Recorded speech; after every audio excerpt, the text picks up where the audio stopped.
est déjà en nous. La parole est déjà en nous. Elle est déjà en nous.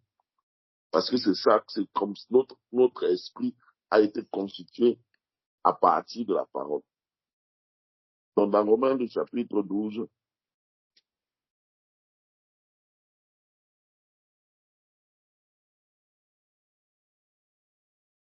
Romains, chapitre 12, dit,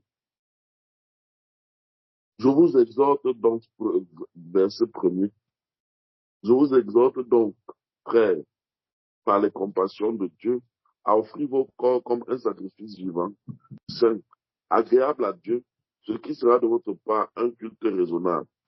Ne vous conformez pas au siècle présent, mais soyez transformés par le renouvellement de l'intelligence, mais soyez transformés par le renouvellement de l'intelligence. Alors, c'est ce renouvellement de l'intelligence-là qui fait que nous commencions à pratiquer la sainteté que nous avons acquise en Jésus-Christ. Mais pourquoi notre intelligence ouvre ce qu'on appelle la révélation du Saint-Esprit? Je te prends un cas simple, ma soeur. Avant peut-être, en parlant de, par exemple, la sainteté de la femme, avant toi et moi, nous savions que il était normal pour une femme quelconque de s'habiller comme elle souhaitait, en mini-jupe et tout ça. Il était normal pour une femme de se parer, de se maquiller, etc., etc. Ça, c'est ce qui est normal. Et c'est la société qui nous l'a enseigné. Et c'est quelque chose qui était en toi. Alors, lorsque tu as commencé à méditer la parole, ou bien que tu as reçu les enseignements, qu'il fallait désormais comprendre que le Seigneur souhaite que la femme ne se pare ni d'or ni de bijoux, et qu'elle s'habille de la bonne manière, de manière décente. Cette parole, tu l'as reçue. Tu as commencé à réfléchir dessus. Et quand tu as compris la révélation qui se cachait derrière, que en fait, une femme sainte doit couvrir son corps parce que ça sied au Seigneur, parce que ça plaît au Seigneur, parce que son corps ne lui a pas été donné pour être mis en vente, pour être un objet de défilé. Tu as commencé à réfléchir dessus. Tu as médité sur cette parole, que la femme ne se pardonne ni de bijoux. À ce moment-là, le Saint-Esprit a donc ouvert ton cœur pour que tu comprennes. Et à ce moment-là, quand tu as compris, la parole a pris vie en toi. Et la réaction qui te fait suivre, c'est que tu as enlevé les bijoux, tu as mis de côté. Tu as commencé à comprendre que, tiens, la femme ne doit pas le faire. Ça, c'est donc la preuve que la parole a pris vie en toi. Tu as été accompagné d'une action, d'une mesure bien précise. C'est que tu as commencé à pratiquer ce que tu as compris. Donc, ton intelligence a été renouvelée. Quand tu m'étais, tu as dit, ah, d'accord. Ainsi donc, la femme ne doit pas, parce que la seule gloire qu'elle doit manifester, c'est la gloire du Seigneur. Et cette gloire ne se manifeste pas dans les apparences extérieures, mais plutôt dans un cœur calme et soumis. Donc, à ce moment-là, tu as compris que la véritable beauté, selon Dieu, ne consiste pas dans les apparences extérieures de beauté, mais consiste plutôt dans un cœur dévoué et dédié au Seigneur. Tu as médité dessus, tu as réfléchi, tu as compris. à ce moment-là, la parole a pris vie en toi et tu as mis en pratique. Est-ce que tu vois le processus, ma soeur? C'est comme ça que la parole prend vie. La parole prend vie lorsqu'on en découvre la révélation, lorsque notre esprit s'illumine sur un sujet donné et que l'on met la chose en pratique. C'est à ce moment-là que la parole prend vie. Parce que tes yeux se sont illuminés. Tes yeux se sont ouverts. Ta compréhension, Dieu a débloqué ta compréhension spirituelle. Pour que désormais, et quand tu fais comme ça, donc, tu revêtis l'homme nouveau. C'est-à-dire que, en faisant cela, en commençant à porter, en t'habillant décemment, à ne plus t'accoutrer des bijoux et autres, là, ton âme a été affectée par la parole. Et la parole donc a pris vie au niveau de ton âme. Et tant que tu pratiques cette chose, ça s'enracine dans ton âme. Et c'est comme ça que d'un côté, tu t'es dépouillé du vieil homme qui lui te disait, non, habille-toi de telle manière, porte tel bijou. Tu t'es dépouillé de ce vieil homme-là, de cette ancienne manière de penser. Et tu as acquis la nouvelle bonne manière de penser. Parce que à la fin de la journée, nos actes et nos actions ne sont que le fruit de nos pensées. Nos actes et nos actions ne sont que le fruit de nos pensées. C'est les pensées que nous avons, que nous gardons, que nous méditons, qui finissent par s'accomplir. Si je médite très souvent sur une pensée de vol, à la fin de la journée, le vol va s'inscrire en moi et je vais arriver au niveau où le péché a atteint son summum en nous, va être consommé et il ne va plus rester que la pratique de la chose.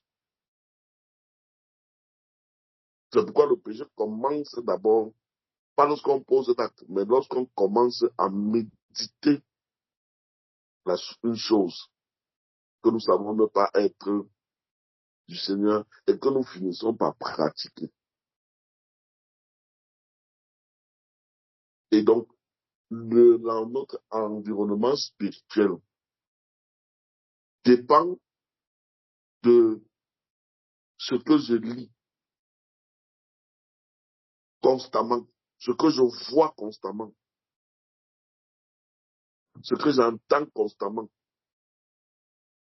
C'est ça qui va déterminer notre environnement spirituel ou l'environnement duquel je tire mes pensées.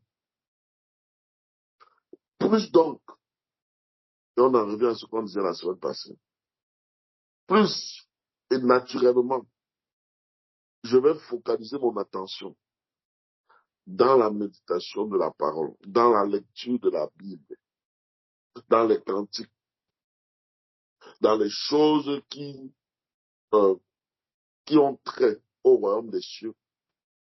Naturellement, mes pensées vont toujours être portées vers ça. C'est pourquoi il est donc nécessaire et vital pour nous, très naturellement, de méditer constamment, de lire notre Bible constamment et de porter notre attention constamment dessus. Plus je porte mon attention sur ces choses-là, plus mes pensées sont renouvelées, plus le Saint-Esprit a la capacité de puiser dans cela pour moi révéler quelle est la pensée, la profondeur de Dieu. Et que lorsque je mets cela en pratique, je me révèle de l'homme nouveau. Et l'homme nouveau prend de plus en plus la place dans mon âme. Et mon âme et je commence à ressembler à Jésus-Christ de plus en plus. Pour à la fin finir par pratiquer les œuvres qu'il pratiquait, agir comme il agissait, penser comme il pense, faire tout ce qui lui est agréable. Donc, nous devons cultiver notre environnement spirituel. Cultiver notre environnement spirituel parce que nous voyons, parce que nous entendons, que nous écoutons très souvent, parce que nous lisons. C'est comme ça qu'on nourrit son environnement spirituel. Et c'est comme ça que l'on parvient à être rempli soit des pensées du monde, soit des pensées du royaume des cieux. C'est comme ça que la parole prend vie en nous. En pratiquant la chose, je démontre que la parole a pris vie en moi. Voilà un peu comment ça se passe. J'espère que ça répond à ta question. Très bien, papa, merci beaucoup. Et comme ça se passe. Nous construisons notre réalité spirituelle au travers de ce que nous méditons constamment, de ce que nous voyons constamment, de ce que nous lisons constamment. Donc, la nécessité, une fois de plus, de méditer, de lire la parole du Seigneur nous est imposée si nous voulons ressembler de plus en plus à Jésus-Christ. Amen. Ok, bien-aimés, nous avons encore d'autres questions. N'hésitons pas. N'hésitez pas, c'est le bon moment. Si vous avez des questions que vous posez en semaine dans vos méditations, c'est le moment d'ouvrir vos cahiers de méditation. C'est là qu'on vérifie si effectivement vous méditez. Ouvrez vos cahiers de méditation, sortez vos cahiers de méditation et posez des questions. À moins que peut-être vous avez déjà des réponses à toutes les questions que vous posez. Ça nous donne moins de travail aussi. Donc, voilà, posez vos questions, mes bien-aimés. Je veux quelqu'un me dit quelque chose, je vais pas. C'est quoi la raison? Ça dit quoi? Une fois quoi? Il n'arrive pas à entrer dans dans le, voilà. Juste quelqu'un va écrire là.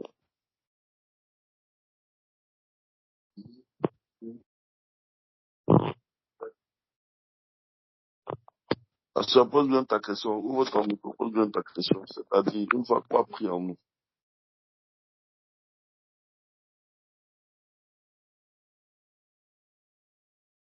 La parole méditée, la parole qui a été prise en nous.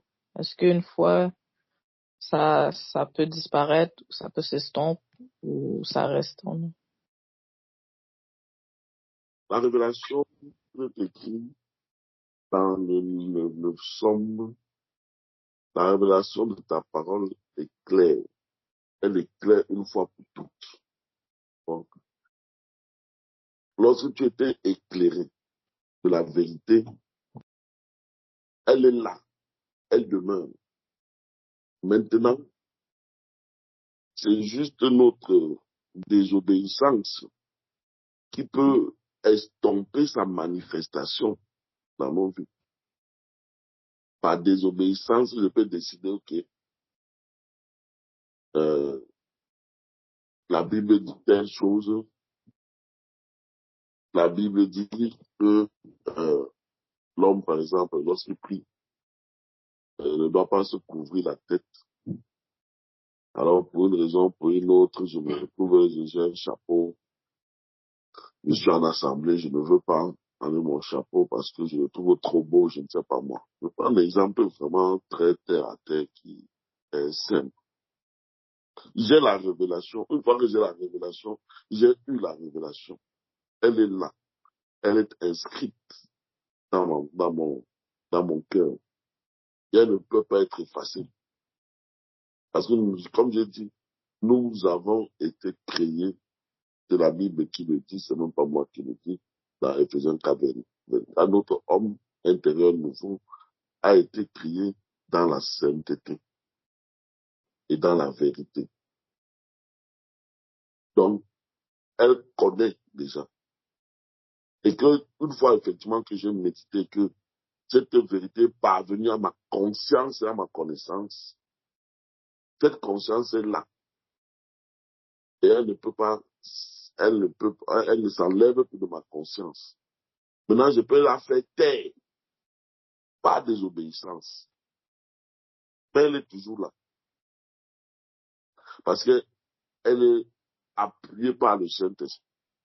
Le Saint-Esprit vient constamment nous rappeler à nos âmes les choses qu'il nous a enseignées.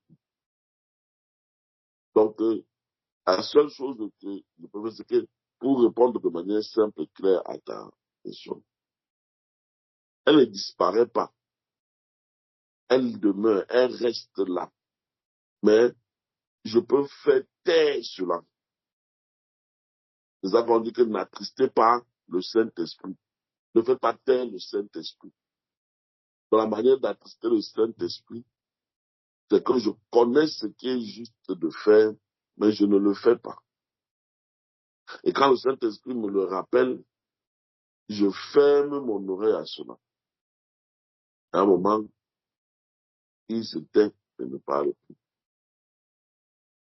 Mais la chose est là, elle demeure. La pensée, la connaissance qui a été acquise, elle est là et elle demeure. Elle ne s'efface pas. Elle est inscrite déjà dans mes gènes maintenant spirituels. Donc, la seule chose qu'on peut faire, c'est juste de l'étouffer, de l'éteindre en ne la pratiquant pas, en ne pratiquant pas cette justice. Donc voilà, ma soeur, de manière concrète, ce qu'il en est, en ce qui concerne cette pensée que nous méditons, cette parole que nous méditons et qui doit prendre vie, qui prend vie en nous. C'est bon, Jess? Oui, merci. Bon, d'autres questions? Ça fait longtemps que tu n'as pas Shalom, posé de shalom, questions. frère. Shalom, mon bien-aimé.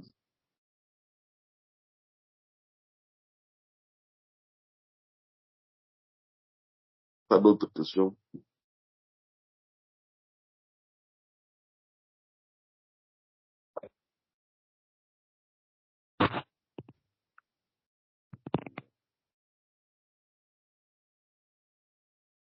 Très J'ai bien. une petite question.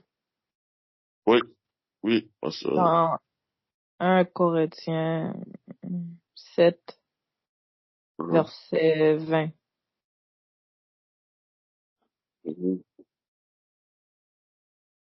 Et le frère de la suite, c'est comment? 1 Corinthiens 7, verset 20. Mhm. Et le frère de la suite, c'est comment?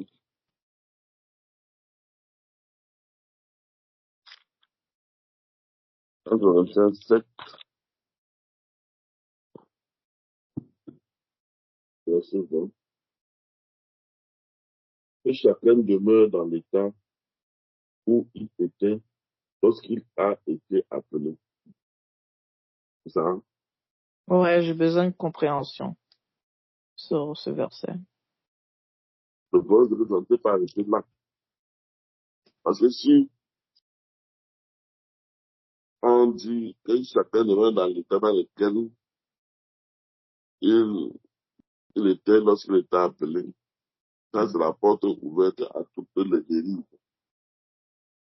Donc, je vais dire que j'ai été appelé voleur. Quand le deuxième m'appelait, j'étais voleur. Donc, je te mets dans mon vol. C'est ça, ma soeur Jessica. Quand, Je ne pense pas.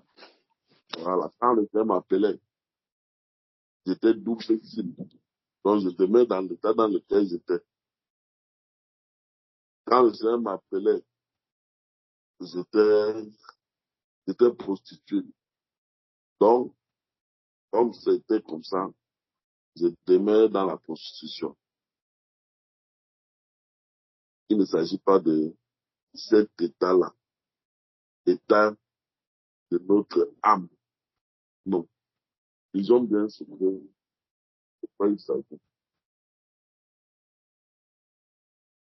Que chacun demeure dans l'état où il était lorsqu'il était appelé. As-tu été appelé en étant esclave? Ne t'en inquiète pas. Mais si tu peux devenir libre, profite-en pour. Car l'esclave qui était appelé dans le Seigneur est un affranchi du Seigneur. De même, l'homme libre qui était appelé est un esclave de Christ.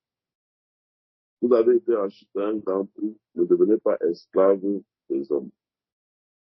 Que chacun frère demeure devant Dieu dans l'état où il était lorsqu'il était appelé. Ici, là, la Bible veut parler de la condition sociale. Parce que, à cette période-ci, au niveau de Corinthe, il y avait beaucoup de chrétiens qui étaient des esclaves. Et donc, comme ils étaient esclaves, c'est-à-dire qu'ils appartenaient à un maître, ils ont commencé à vouloir se comporter comme le Seigneur Jésus-Christ m'a libéré.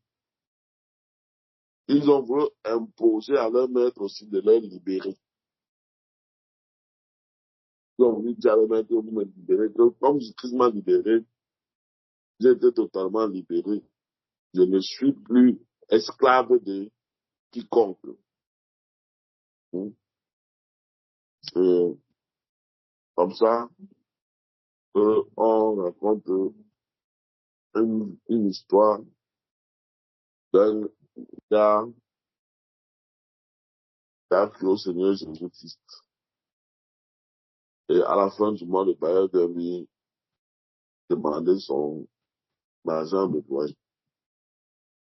Le frère dit que je ne peux pas te payer le loyer parce que Christ a déjà tout payé. Christ a déjà tout payé, donc il ne peut pas te payer ton loyer. Je ne sais pas pourquoi tu me déranges. Et a voulu rester. Et donc a donc voulu rester comme ça. Or, ici là, quand on parle de la libération en Christ, on parle de l'état intérieur, de l'homme intérieur qui est libéré en Christ. Mais dans notre état social, les personnes qui étaient devenues chrétiennes à cette période-là restaient esclaves jusqu'à ce qu'ils plaisent à leur maître de leur donner leur liberté. Donc, Paul voulait comprendre, n'ayez pas honte de votre condition d'esclave. D'accord? Le fait que vous soyez en Christ, Christ vous a libéré assurément des chaînes qui vous retenaient intérieurement, mais il n'est pas venu encore ici vous libérer du devoir que vous avez envers vos maîtres. Donc, Christ n'était pas venu ici déclarer une libération de l'esclavage dans le sens humain. Donc, il demeurait esclave, il demeurait au service d'un homme. Et Paul leur dit, demeurez ainsi. Si quand tu as cru en Jésus-Christ, tu étais un maçon, reste un maçon. Si quand tu as cru en Jésus-Christ, tu avais telle position sociale, demeure dans ta position sociale. Ne cherche pas à changer ta position sociale parce que tu dis que Christ est venu me libérer. Donc l'état dont on parle ici, vraiment, c'est l'état social. C'est le rang social. Ça, tu ne peux pas le changer de toi-même. Tu ne peux pas le changer, tu ne peux pas décider que comme c'est comme ça, comme je suis en Christ, voilà ce que je deviens maintenant. Je ne dois plus rien à personne. Je fais ce que je veux. Non. Tu dois continuer à, parce que ce qui s'est passé, c'est que donc, non seulement il y avait des frères qui étaient des maîtres et d'autres frères qui étaient esclaves. Et donc, ceux qui étaient esclaves de ces maîtres-là qui étaient chrétiens voulaient absolument, demandaient absolument qu'on les libère.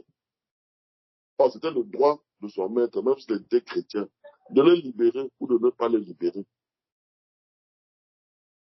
C'était le droit du disciple chrétien, du disciple de Christ, qui était maître d'un esclave, de donner la liberté à ses esclaves ou pas. Parce que le problème n'était même pas d'être esclave, c'était de la manière avec laquelle on traite les, bonsoir, on traite les personnes. Donc c'est comme ça que ça se passait. C'est comme ça qu'il fallait faire.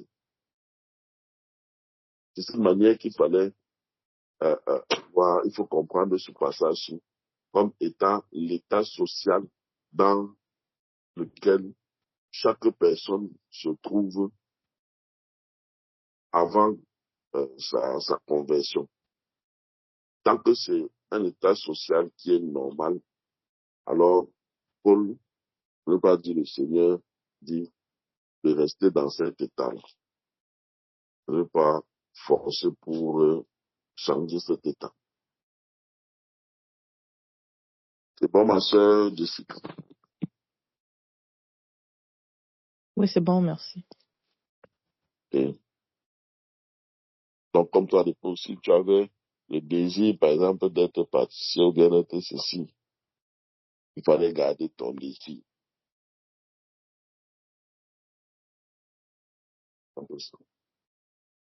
Très bien, je voudrais juste vous partager un petit truc avant que nous séparons cet après-midi.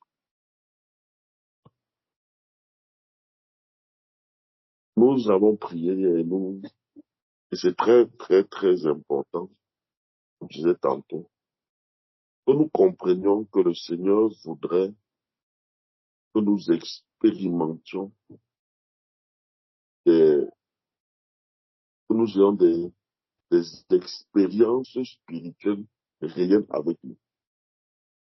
Et ces expériences spirituelles sont souvent liées à notre vie de prière. C'est au travers de notre vie de prière que nous allons expérimenter les choses spirituellement. Et le Seigneur souhaite véritablement que nous ayons cela à cœur, que nous devenons des hommes et des femmes de prière. C'est la base fondamentale qui va nous permettre d'accomplir les grandes choses du Seigneur. Je prends toujours les mêmes exemples pour nous montrer. Parce que Dieu, parfois, peut être comme dans une routine. Et ces choses nous sont présentées pour nous enseigner. Je prends une dame comme Anne, qui a dédié sa vie à la prière. Et elle encore était même dans une époque de sécheresse spirituelle. À cette époque-là, il n'y avait plus de prophètes, il n'y avait plus de prophétie. Et elle voulait voir le Messie. Je ne sais pas si elle avait reçu une promesse de la part du Seigneur, lui faisant comprendre qu'elle verrait le Messie. Mais qu'à cela ne tienne, elle a tenu ferme pendant plus de 60 ans. Elle a prié pour voir le Messie, pour expérimenter le Messie. Et je dis bien, cette période-là, nous sommes dans la période d'une certaine sécheresse dans le monde spirituel. Elle a tenu ferme pendant 60 ans. Elle a prié sans relâche, tous les jours au temple. jusqu'à ce qu'elle puisse voir le Messie, jusqu'à ce qu'elle puisse témoigner que voilà celui qu'on devait envoyer. Et qu'elle aille annoncer aux gens que voici le Messie que l'on cherche. Son dévouement, sa discipline a fait en sorte que Dieu lui a donné la vie nécessaire et le temps nécessaire pour qu'elle puisse voir l'objet de sa prière.